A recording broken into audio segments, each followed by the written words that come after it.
Si te gustan nuestros videos, te sugerimos que te suscribas al canal haciendo clic en el botón rojo de suscribirse y que actives la campanita. Así serás de los primeros en recibir nuestros videos de actualidad. Abordando una inquietud que ha sido, digamos, de alguna manera ventilada desde hace semanas, la posible intervención humanitaria por parte de los Estados Unidos y un grupo de países hermanos a favor de la libertad de Venezuela, recientemente reforzada con las declaraciones del presidente de los Estados Unidos, Donald Trump, el pasado viernes. Ahora, quisiera despejar algunas interrogantes, empezando porque hay una experiencia muy cercana a la historia contemporánea por parte de los Estados Unidos, que es la Operación Causa Justa en Panamá. Sí. Fue una operación que duró 14 días aproximadamente. Se trató de la neutralización de todas las fuerzas leales al gobierno para ese entonces de Noriega, que culminó en el arresto de ese dictador. ¿Cuánto puede prolongarse? Mi pregunta es para ti, Eric, Sí. en este caso. ¿Cuánto podría prolongarse y de qué manera podría ser el despliegue de tropas, en este caso de las naciones a favor de la intervención humanitaria? ¿Y cuál sería, general, su respuesta posterior, la reacción del ejército venezolano y si tendría capacidad a la descripción que nos vaya a dar Eric Vergara a continuación? Adelante. Bueno, sabemos muy bien, al igual que el general lo debe saber, que la invasión a Panamá fue por mucho menos de lo que estamos viendo en Venezuela, ¿no? Lo sabemos muy bien. Pero ¿qué es lo que sucedió? Que en Venezuela tenemos dos crisis. Tenemos una crisis de estabilización de seguridad, una crisis de seguridad de la región, pero tenemos también una crisis humanitaria. La salud pública en Venezuela se está deteriorando al punto que ya las últimas cifras de la Organización de Salud Mundial dicen que la mortalidad infantil se ha incrementado a un 66%. Entonces, si Venezuela sigue así, ¿qué es lo que pasa? Que no hay otra manera de evadir la presencia militar estadounidense. Algo que le quería aclarar a los televidentes cuando dije la última vez de unidades de asuntos civiles. Sí. La unidad de asuntos civiles no son unidades civiles, son unidades militares que se especializan en asuntos civiles. Y tienen la especialidad médica, la especialidad legal, la especialidad de todo tipo de seguridad interna. Todas esas especialidades van a jugar un papel allí para estabilizar no solo lo que es la seguridad, sino también la salud pública, que es un serio problema en Venezuela ahora. O sea, que es una operación militar y humanitaria a la misma vez, que es otro punto también que quería hacer. Una operación como esta se tiene que demorar pues, unas semanas o meses en prepararse, y yo diría más que meses. ¿Por qué? Porque se tienen que sacar elementos militares de otras partes del mundo para ese tipo de operación. Ahora, en Venezuela no se necesita la cantidad de tropas para una operación expansiva como la que se necesitó en Afganistán, pero se tienen que sacar elementos que están activos en Afganistán, no van a ser elementos que se sacan de los Estados Unidos, se van a sacar elementos anfibios de ahí, se van a sacar elementos también posiblemente del área donde se está combatiendo a ISIS, elementos de operaciones especiales. Tiene que haber una operación anfibia en Venezuela, porque no simplemente puede ser una operación terrestre con paracaidistas. Si cae en Venezuela, obviamente va a haber un involucramiento de asalto aéreo, como el general que bien sabe de tácticas militares tiene que hacerse. Tiene que haber un asalto por paracaídas y tiene que haber una invasión anfibia. La invasión anfibia es la que va a lanzar los Marines a la tierra para empezar a ocupar territorio y empezar a desplegar sus tropas, a ir tumbando sistemáticamente elementos militares de las fuerzas venezolanas. Tenemos las tropas que van a caer por aire, como los Rangers, que se van a ocupar de estabilizar y tomar control de los aeropuertos militares y todo tipo de comunicación sistemática y interrumpir la logística del ejército venezolano. Entonces, esa operación puede demorar unos meses en planear, pero es al nivel que llegue la estabilización en Venezuela que ahí se toma la decisión de entrar. Pero sí te puedo garantizar esto, que ya cuando un presidente de los Estados Unidos dice que la opción militar no está sobre la mesa, ya te puedo garantizar que en el Pentágono se están haciendo ya contingencias para este tipo de ataques. ¿Y Maduro allí va arrestado? Mira. Y disculpa, Maduro tendría que ser el presidente y Bueno, y el Maduro alto poder. tiene dos opciones. Puede tratar de escapar como lo hizo Noriega, y ya sabieron que ese esfuerzo no funcionó muy bien. O Maduro puede simplemente tratar, cuando vea que ya la cosa está bien cerca, hacer alguna negociación con los Estados Unidos a ver qué país le ofrece asilo político. General. Es la única. Mira, no hay fuerza en América, en ningún país, yo creo que ni en Brasil, que pueda oponerse una fuerza militar norteamericana, estadounidense. Vamos a estar claros. Decirte cómo está preparado, cómo está, no, es irrisorio que te diga. Combates se pueden presentar de acuerdo a este planteamiento ofensivo, ¿no? de intervención. La intervención puede ser de diferentes ámbitos. No va a ser aquella de bombardeo, no. Eso que se ve a nivel de película, yo estoy seguro de que eso no va a ser así. No, de ninguna manera. Las opciones militares pueden ser diversas, vamos a estar claros. Segundo, es una opción también. Hay que tener en cuenta que es una opción. Esto deriva en varias cuestiones hacia las diferentes campos de seguridad del Estado de acá, de la nación, y los que tienen pertinencia aguas afuera de los Estados Unidos en cualquier país, ¿no? Tiene varias lecturas. Y esto, bueno, lo tratarán ellos como ellos consideran conveniente. Y me imagino habrá algunas consultas como la que pudiera estar haciendo Pence, por ejemplo, Pence a camino por Sudamérica. Pero de preparación yo no te voy a hablar, por supuesto, Es porque... inexistente en este momento. Bueno, si No, es que no hay preparación. General, si vimos que un grupo comando se robó no sé cuántas armas, ¿de qué estamos hablando? O sea, bueno, vamos a ser sensatos.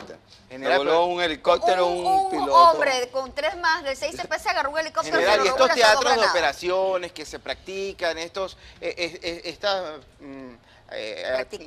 practicaban, bueno, en este caso, y también las prácticas que realiza el ministro de la Defensa, donde sale Las últimas disparando por prácticas allí. que han hecho, los últimos 3 años, son prácticas precisamente ante el tema de la injerencia, de la invasión norteamericana, y que hoy se pone en el tapete como una realidad, para lo cual el concepto tendría cabida, lo que en años pasados pues visualizó no Hugo Chávez, no el difunto Chávez, sino lo visualizó el mismo Fidel, porque Fidel siempre tuvo la visión de intervenir, lo cual no iba nunca a suceder después del caso de los misiles, por el trato que tuvo Moscú-Washington en los años 60, después de ese, donde no había intervención posible en Cuba.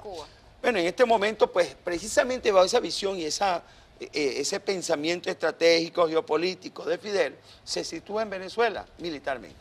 Pero de preparación propiamente, de sistemas de armas, no hay sistemas que puedan propiamente incidir sobre una fuerza militar como la fuerza estadounidense. Entonces, preparado puede estar el ejército.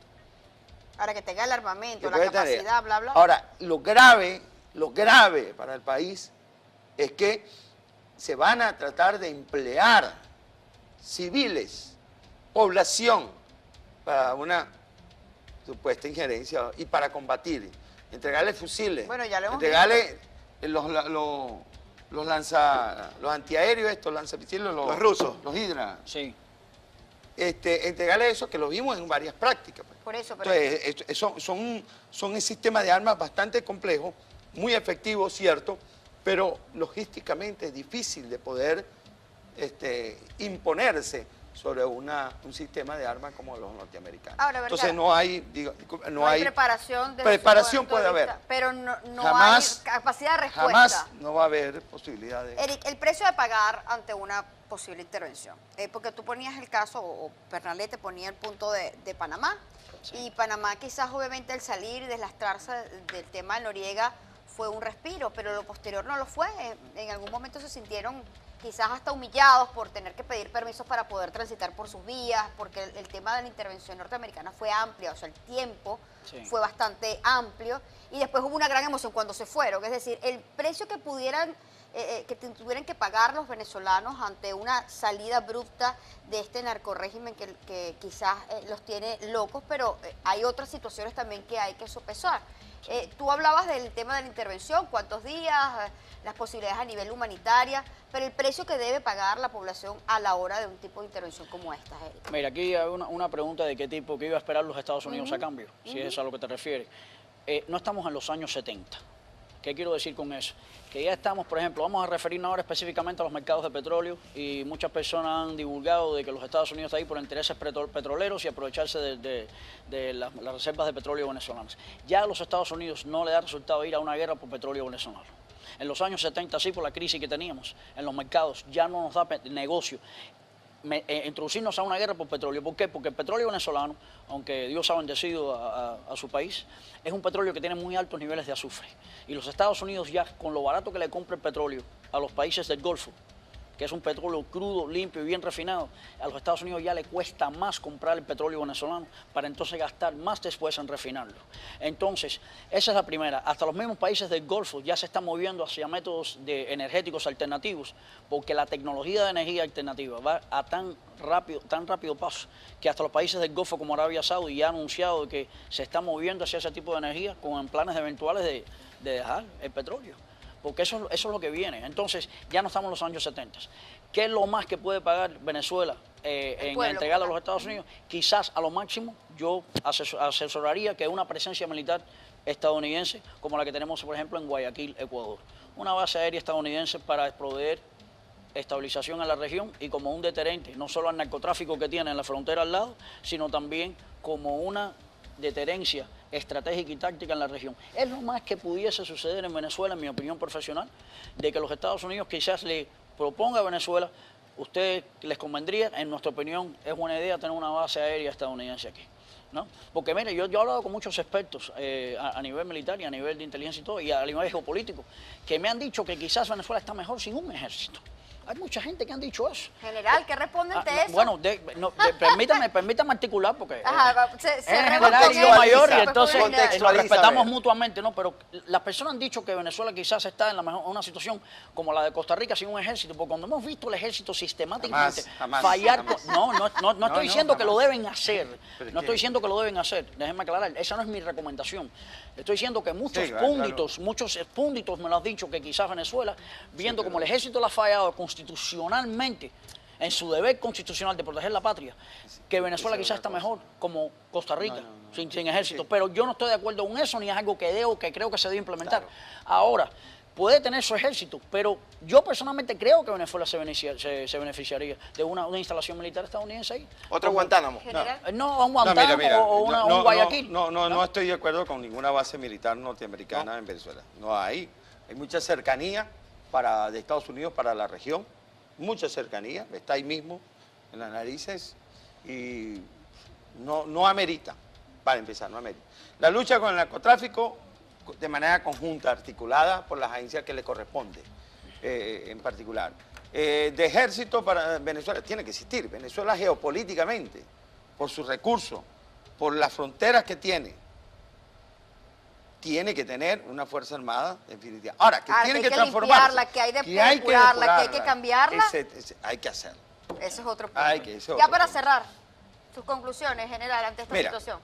Yo llamo al ejército o a la Fuerza Armada que está en el exterior, llamo al ejército que está en Venezuela y asumir la misión de su juramento, de darle la libertad a Venezuela, junto con el pueblo, y volver, como se dice, como aquella famosa frase, volver a Carabobo para darle la libertad a Venezuela. Y si es necesario, y siendo necesario, evaluando la fuerza y el poder que hay que enfrentar, pues aliarse con cualquier país extranjero, como la Legión Británica y como el Libertador, para consolidar esa libertad. Eric. Con todo el respeto que merece en general, eso en teoría está muy bonito, pero en práctica son dos cosas diferentes, porque todo el comando alto del ejército venezolano, que son los generales, los almirantes, que son las personas que imponen el ejemplo a los soldados. Yo fui comandante al igual que general. Y puedo decirte que están todos comprados por millones de dólares. Y eso es lo que hace la situación difícil. Saca la cúpula y mire, ya hay ahorita más de 120 oficiales subalternos que fueron formados precisamente durante el periodo de Chávez, que están presos por oponerse a los cubanos, por lanzar las aguas afuera. Ese capitán no es de eso. Ese No, capitán claro que es los tenientes. Vemos quiénes son la General, mayoría de los pero presos, precisamente los subalternos. O sea que hay fuerza de base en el ejército y en la Fuerza Armada para poder recuperar la institución que debe existir en Venezuela.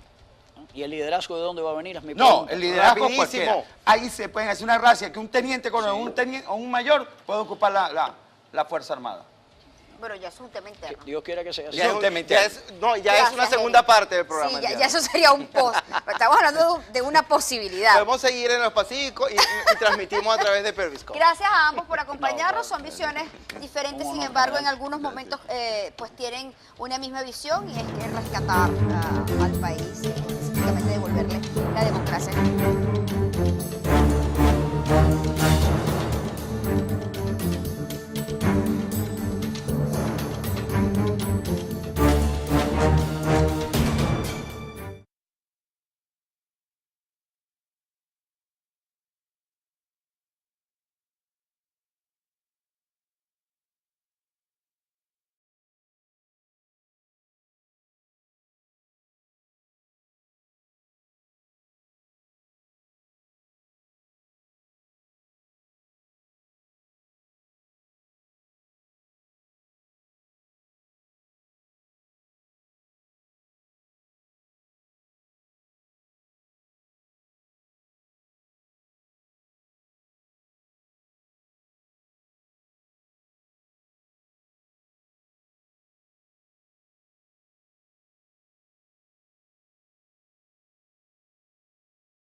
bien refinado, a los Estados Unidos ya le cuesta más comprar el petróleo venezolano para entonces gastar más después en refinarlo. Entonces, esa es la primera. Hasta los mismos países del Golfo ya se están moviendo hacia métodos energéticos alternativos, porque la tecnología de energía alternativa va a tan rápido paso, que hasta los países del Golfo como Arabia Saudí ya han anunciado que se están moviendo hacia ese tipo de energía con planes eventuales de dejar el petróleo. Porque eso es lo que viene. Entonces, ya no estamos en los años 70. ¿Qué es lo más que puede pagar Venezuela en entregarle a los Estados Unidos? Quizás a lo máximo yo asesoraría que una presencia militar estadounidense como la que tenemos, por ejemplo, en Guayaquil, Ecuador. Una base aérea estadounidense para proveer estabilización en la región y como un deterrente, no solo al narcotráfico que tiene en la frontera al lado, sino también como una deterencia estratégica y táctica en la región. Es lo más que pudiese suceder en Venezuela, en mi opinión profesional, de que los Estados Unidos quizás le proponga a Venezuela, ¿ustedes les convendría? En nuestra opinión es buena idea tener una base aérea estadounidense aquí, ¿no? Porque mire, yo he hablado con muchos expertos a nivel militar y a nivel de inteligencia y todo, y a nivel geopolítico, que me han dicho que quizás Venezuela está mejor sin un ejército. Hay mucha gente que han dicho eso. General, ¿qué responde ante eso? Bueno, permítame articular porque se es general y yo mayor y entonces nos respetamos ver. mutuamente, ¿no? Pero las personas han dicho que Venezuela quizás está en una situación como la de Costa Rica sin un ejército, porque cuando hemos visto el ejército sistemáticamente fallar, no estoy diciendo que lo deben hacer, no estoy diciendo que lo deben hacer, déjenme aclarar, esa no es mi recomendación. Estoy diciendo que muchos púnditos me lo han dicho que quizás Venezuela, viendo como el ejército le ha fallado constitucionalmente, en su deber constitucional de proteger la patria, que Venezuela quizás está mejor como Costa Rica, sin ejército. Pero yo no estoy de acuerdo con eso, ni es algo que creo que se debe implementar. Claro. Ahora, puede tener su ejército, pero yo personalmente creo que Venezuela se beneficiaría de una instalación militar estadounidense ahí. ¿Otro Guantánamo? No, un Guantánamo o un Guayaquil. No estoy de acuerdo con ninguna base militar norteamericana en Venezuela. No hay. Hay mucha cercanía de Estados Unidos para la región, mucha cercanía, está ahí mismo, en las narices, y no amerita, para empezar, no amerita. La lucha con el narcotráfico de manera conjunta, articulada por las agencias que le corresponde, en particular. De ejército para Venezuela tiene que existir. Venezuela geopolíticamente, por sus recursos, por las fronteras que tiene que tener una fuerza armada definitiva. Ahora, que tiene que transformarla, que hay que depurarla, que hay que cambiarla. Hay que hacerlo. Ese es otro punto. Ya para cerrar, sus conclusiones, general, ante esta situación. Yo llamo al ejército o a la Fuerza Armada que está en el exterior, llamo al ejército que está en Venezuela y asumir la misión de su juramento, de darle la libertad a Venezuela, junto con el pueblo, y volver, como se dice, como aquella famosa frase, volver a Carabobo para darle la libertad a Venezuela. Y si es necesario, y siendo, pues, visualizó no Hugo Chávez, no el difunto Chávez, sino lo visualizó el mismo Fidel, porque Fidel siempre tuvo la visión de intervenir, lo cual no iba nunca a suceder después del caso de los misiles, por el trato que tuvo Moscú Washington en los años 60, después de ese, donde no había intervención posible en Cuba. Bueno, en este momento, pues, precisamente bajo esa visión y ese pensamiento estratégico, geopolítico de Fidel, se sitúa en Venezuela militarmente. Pero de preparación propiamente, de sistemas de armas. No hay sistemas que puedan propiamente incidir sobre una fuerza militar como la fuerza estadounidense. Entonces, preparado puede estar el ejército. Ahora que tenga el armamento, la capacidad, bla, bla. Ahora, lo grave para el país es que se van a tratar de emplear civiles, población, para una supuesta injerencia y para combatir, entregarle fusiles, bueno, ya lo hemos entregarle los antiaéreos, lanzamisiles, los rusos, los Hydra. Sí.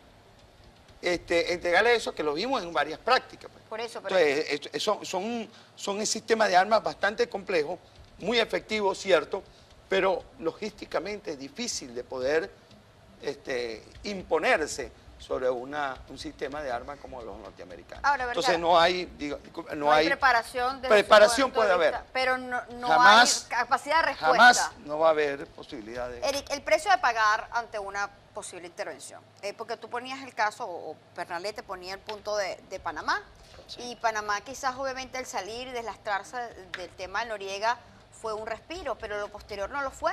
En algún momento se sintieron quizás hasta humillados por tener que pedir permisos para poder transitar por sus vías, porque el tema de la intervención norteamericana fue amplia, o sea, el tiempo fue bastante amplio, y después hubo una gran emoción cuando se fueron, es decir, el precio que tuvieran que pagar los venezolanos ante una salida abrupta de este narcorrégimen que quizás los tiene locos, pero hay otras situaciones también que hay que sopesar. Tú hablabas del tema de la intervención, cuántos días, las posibilidades a nivel humanitaria, pero el precio que debe pagar la población a la hora de un tipo de intervención como esta, Erika. Mira, aquí hay una pregunta de qué tipo, qué iba a esperar los Estados Unidos a cambio, si es a lo que te refieres. No estamos en los años 70. ¿Qué quiero decir con eso? Que ya estamos, por ejemplo, vamos a referirnos ahora específicamente a los mercados de petróleo, y muchas personas han divulgado de que los Estados Unidos están ahí por intereses petroleros y aprovecharse de las reservas de petróleo venezolanas. Ya a los Estados Unidos no le da resultado ir a una guerra por petróleo venezolano. En los años 70 sí, por la crisis que teníamos en los mercados, ya no nos da negocio introducirnos a una guerra por petróleo. ¿Por qué? Porque el petróleo venezolano, aunque Dios ha bendecido a su país, es un petróleo que tiene muy altos niveles de azufre. Y los Estados Unidos ya, con lo barato que le compra el petróleo a los países del Golfo, que es un petróleo crudo, limpio.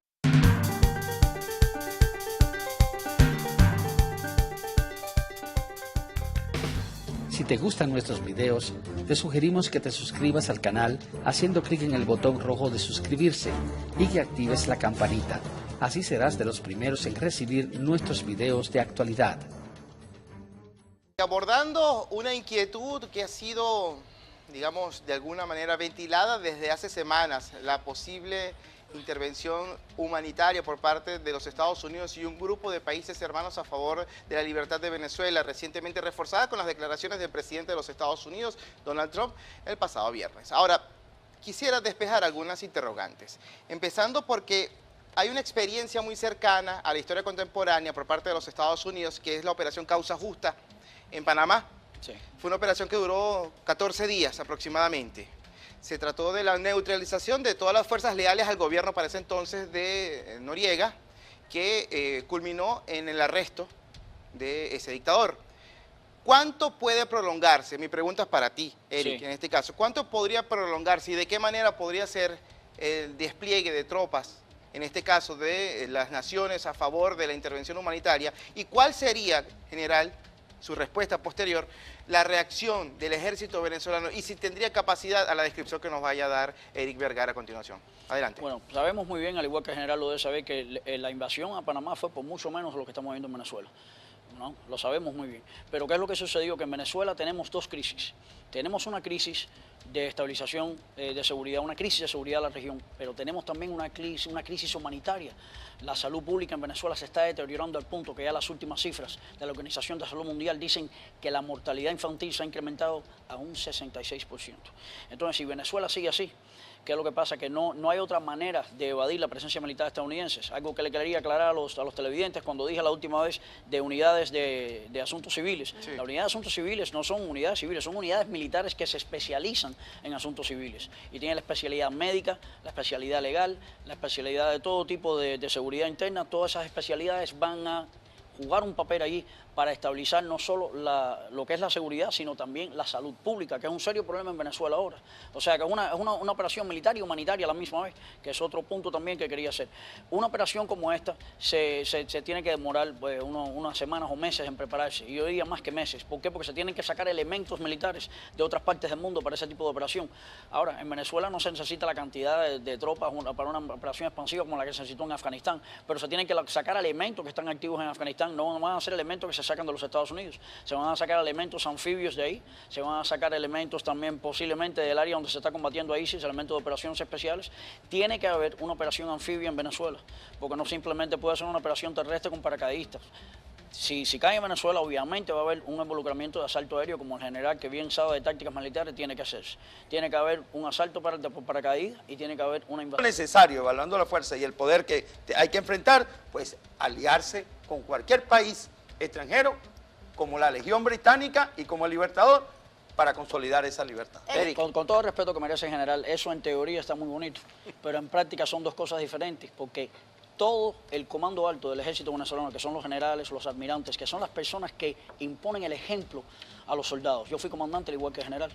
Y puedo decirte que están todos comprados por millones de dólares. Y eso es lo que hace la situación difícil. Saca la cúpula y mire, ya hay ahorita más de 120 oficiales subalternos que fueron formados precisamente durante el periodo de Chávez, que están presos por oponerse a los cubanos, por lanzar las aguas afuera. Ese capitán no es de eso. Ese capitán es preso. Los tenientes, vemos quiénes son la mayoría de los presos, precisamente los subalternos. O sea que hay fuerza de base en el ejército y en la Fuerza Armada para poder recuperar la institución que debe existir en Venezuela. ¿Y el liderazgo de dónde va a venir? Es mi pregunta. No, el liderazgo cualquiera. Ahí se pueden hacer una racia que un teniente coronel o un mayor puede ocupar la Fuerza Armada. Bueno, ya es un tema interno. Dios quiera que sea así. Ya es una segunda parte del programa. Sí, ya eso sería un post. Estamos hablando de una posibilidad. Podemos seguir en los Pacíficos y transmitimos a través de Periscope. Gracias a ambos por acompañarnos. Son visiones diferentes, sin embargo, en algunos momentos pues tienen una misma visión, y es que rescatar al país, específicamente devolverle la democracia.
Anfibia. La invasión anfibia es la que va a lanzar los Marines a la tierra para empezar a ocupar territorio y empezar a desplegar sus tropas, a ir tumbando sistemáticamente elementos militares de las fuerzas venezolanas.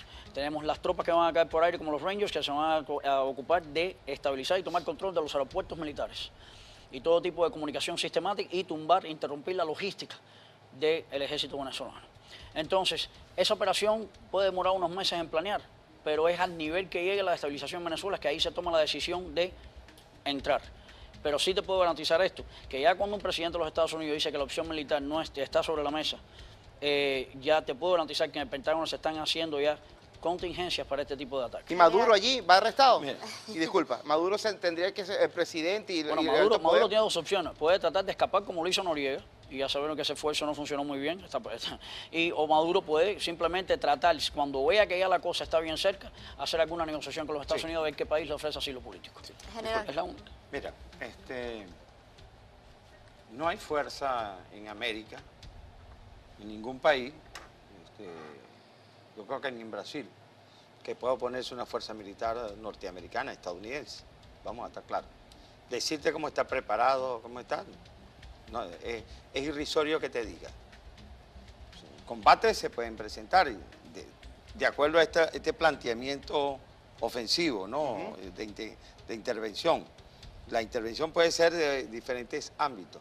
no va a ser aquella de bombardeo, no, eso que se ve a nivel de película, yo estoy seguro de que eso no va a ser así, no, de ninguna manera. Las opciones militares pueden ser diversas, vamos a estar claros. Segundo, es una opción también, hay que tener en cuenta que es una opción.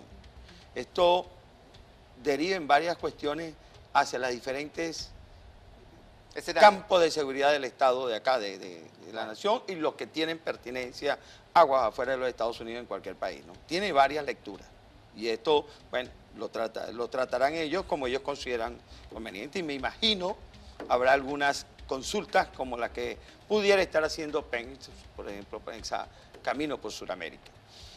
Pero de preparación yo no te voy a hablar. Es inexistente en este momento. Bueno, si es que no hay preparación. General, si vimos que un grupo de comando se robó no sé cuántas armas, ¿de qué estamos hablando? O sea, bueno, vamos a ser sensatos. Se voló un helicóptero, un piloto. Hombre con 3 más del 6CP se agarró un helicóptero. General, y estos teatros de operaciones que se practican, practicaban, bueno, en este caso, y también las prácticas que realiza el ministro de la Defensa. Las últimas prácticas que han hecho, los últimos 3 años, son prácticas precisamente ante el tema de la injerencia, de la invasión norteamericana, y que hoy se pone en el tapete como una realidad, para lo cual el concepto tendría cabida, lo que en años pasados